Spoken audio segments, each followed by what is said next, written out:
Бүгін құрметті оқырман, сіздерге ар жайында айтқым келіп отыр. Ар дегеніміз өзге тілден аударғанда наглость деп аударылады екен. Наглость дегенге байланысты тағы да бір сөз бар. Арсыздық екінші бақыттың деп жатады. Енді қараңыздар, бізде өзіміздің тілде арсыз деген сөздің өзін дәстүр бойынша өзіміздің халықтың арасында қалай қабылдаймыз?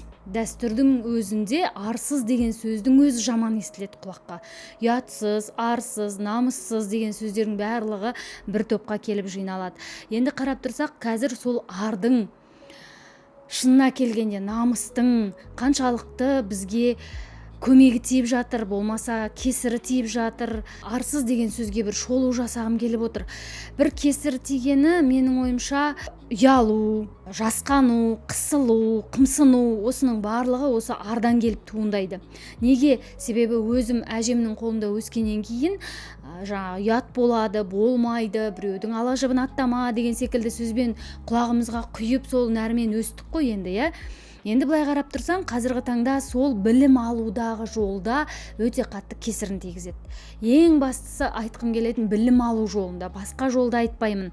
Басқа жолда әрине арыңды сақта, намысыңды ұста, жаңағы ұятты бол. Әр жағдайға әрқалай қолданылады бұл сөздер, иә, көбінде.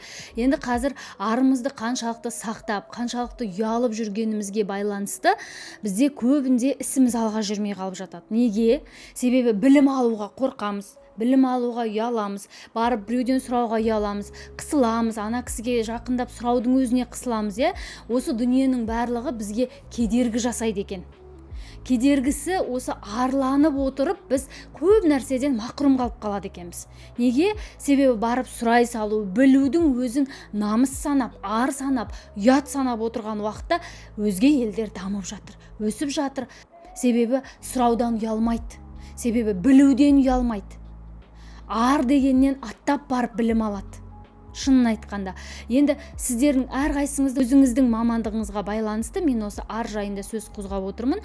Көбінде осы арланып жүріп білімнен бас тартып қаламыз. Арланып жүріп көбінесе анау ұят болады, мынау ұят болады деп қазіргі таңда көп нәрсені жауып тастаймыз да, сосын білімнен мақұрым қалып қаламыз. Өзіміздің мамандығымызға келіп тұрған уақытта сол білетін жерде, сұрайтын жерде ұялып қаламыз, тартынып қаламыз, қысылып қаламыз, жиырылып қаламыз бір бұрышта. Дәл осы сәтте ұялудың, арлы болудың, ұятты болудың қажеті жоқ.